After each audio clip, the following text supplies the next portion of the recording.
सबको जय यीशु की। प्रभु यीशु क्रिस्त में प्यारे भाइयों बहनों, नवजीवन का संदेश इस शीर्षक के अंतर्गत प्रतिदिन का ईश्वर का जीवंत वचनों को सुनने के लिए, समझने के लिए, उन वचनों को ग्रहण करते हुए उन वचनों के अनुसार जीवन बिताने की कृपा, शक्ति, सामर्थ्य, अनुग्रह मांगते हुए एक सुंदर आदर्श क्रिस्तीय जीवन बिताने की विशेष कृपा मांगने के लिए मैं आप सभी लोगों का हार्दिक स्वागत करता हूं। आज अगस्त की 23 तारीख है, शनिवार का दिन है और आज के दिन में हम सबों के लिए मनन चिंतन करने के लिए विषय दिया है संत मती के द्वारा रचित सुसमाचार अध्याय 23 पद संख्या 1 से 12 का प्रसंग है। इस प्रसंग में मुख्य रूप से प्रभु यीशु मसीह हम सभी लोगों को बताते हैं कि हम विनम्रता का पाठ सीखते हुए एक दूसरे की तथा ईश्वर की ईमानदारी से सेवा करने के लिए हम सभी सदा ही तैयार रहें, तत्पर रहें और इस सेवा में निरंतर आगे बढ़ें। प्रभु की सेवा करने के लिए मुख्य रूप से हमारे अंदर वो विनम्रता होनी चाहिए। जो घमंडी है, अहंकारी है, प्रभु की सेवा नहीं कर सकता। विनम्रता के द्वारा विनम्रता का पाठ सीखते हुए एक दूसरे की तथा ईश्वर की ईमानदारी से सेवा करने के लिए प्रभु हमें आज के दिन में बुलाता है। विशेष रूप से शास्त्री और फरीजियों का जीवन जब प्रभु यीशु ने देखा, प्रभु यीशु को शास्त्री या फरीजियों के जीवन में विनम्रता नहीं देखी, सेवा भाव नहीं देखा, ईमानदारी नहीं देखी, ढोंग ज़्यादा, आडंबर ज़्यादा, दिखावा ज़्यादा, और ये प्रभु को पसंद नहीं आया। इसलिए प्रभु कहता है उनका कर्म का अनुसरण नहीं करो। शास्त्री फरीसी जो बताते हैं उसको सुनो, जो बताया गया उसको करो, लेकिन उनके कर्म का अनुसरण मत करो, क्योंकि जो कहते तो हैं लेकिन करते कुछ नहीं। उनका जीवन और उनकी कथनी और उनकी करनी में बहुत फर्क है। इसलिए प्रभु चाहता है कि हम उनका कर्म का अनुसरण ना करें, बल्कि जो बताया गया, जो सिखाया गया उसको सुने और उसके अनुसार कार्य करें। आगे प्रभु का वचन हमें सिखाता है, प्रभु यीशु का अनुयायी वह होता है जो प्रभु की शिक्षा सुनता है, प्रभु की शिक्षा ग्रहण करता है और उस शिक्षा के अनुसार आचरण करता। केवल सुनना काफ़ी नहीं है,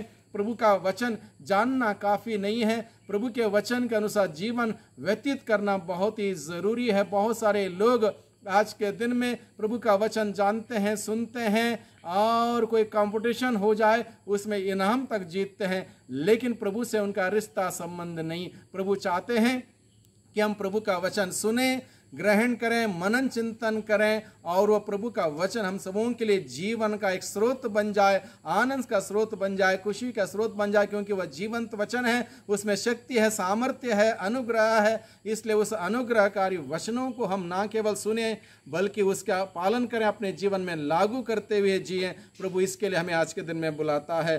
प्रभु बताता है हमें दूसरों को विश्वास में बढ़ने के लिए सहायता करने की आवश्यकता है। कोई विश्वास में आगे बढ़ता हो, उसको विश्वास में आगे बढ़ने के लिए, प्रार्थना में आगे बढ़ने के लिए, भक्ति में आगे बढ़ने के लिए हमें उनकी सहायता करने की ज़रूरत है। किसी प्रकार से हमारे द्वारा किसी का विश्वास कमज़ोर ना पड़े, किसी की भक्ति कमज़ोर ना पड़े, कोई सही रास्ते से गुमराह ना हो। इसलिए प्रभु यहाँ पर हमें चेतावनी देता है, किसी प्रकार से हमारे जीवन का उदाहरण दूसरों का विश्वास में ठेस पहुंचने वाला या उस विश्वास में कमजोरी आने वाला हमारा जीवन ना हो, बल्कि हमारा जीवन उदाहरण का जीवन हो। हमारा जीवन के उदाहरण देखते हुए लोग प्रभु के नज़दीक आए, प्रभु के पास आए, विश्वास में मजबूत हो जाएं। इस बात की ओर अपना ध्यान आकर्षित करते हुए प्रभु हमें सिखाता है कि किस प्रकार का जीवन, किस प्रकार का मसीहा का जीवन हम सबों को जीने की आवश्यकता है। ईश्वरीय परिवार में हम सभी चाहे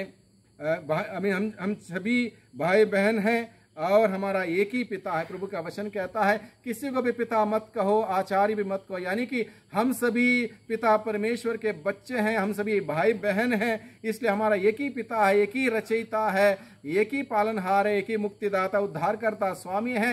इसलिए हम सभी भाई बहन हैं, इसलिए उस पिता परमेश्वर का आदर सम्मान करें, उसी की आराधना करें, उसी की स्तुति करें। उसके अलावा दूसरा कोई हमारा ईश्वर ना हो।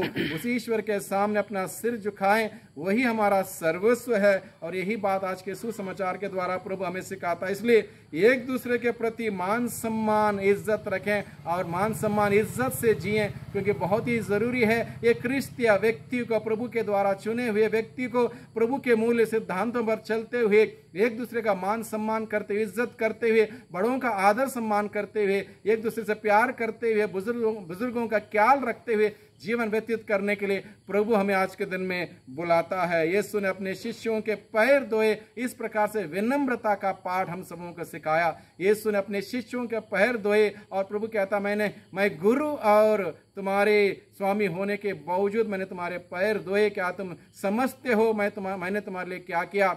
और प्रभु कहता है, जैसे मैंने तुम्हारे पैर धोए तुम भी एक दूसरे की सेवा करो, इसी प्रकार से करो। यानी कि यह विनम्रता का सीख, विनम्रता का पाठ प्रभु अपने जीवन के उदाहरण के द्वारा हम सबों को सिखाता है। इसलिए जरूरत है हम भी यीशु का उदाहरण अपनाएं, उस विनम्रता से, उस विनम्रता का जीवन जिए। विनम्रता से जो जीता है वो प्रभु से सीखता है। प्रभु स्वयं कहता है, मुझसे सीखो, मैं स्वभाव से विनम्र और विनीत हूँ। प्रभु से जो सीखता है वो जिंदगी में सफल होता है। इस धरती पर जीवन बिताते वक्त हम सबों के सामने तमाम प्रकार की कठिनाई, तमाम प्रकार की चुनौतियां आएंगी, और इसमें सफलता हासिल करने के लिए जरूरी है कि हम प्रभु से सीखें और प्रभु से विनम्रता सीखें, प्रभु से सच्चाई सीखें, ईमानदारी सीखें और उस सच्चाई के मार्ग पर आगे बढ़ते हुए प्रभु के नाम की महिमा देखें, प्रभु के नाम की महिमा करें। आज के दिन के वचन के लिए प्रभु को धन्यवाद दें। उन वचनों के अनुसार जीवन बिताने की शक्ति, सामर्थ्य, कृपा मांगें, ताकि एक सुंदर क्रिस्तीय जीवन बिताते हुए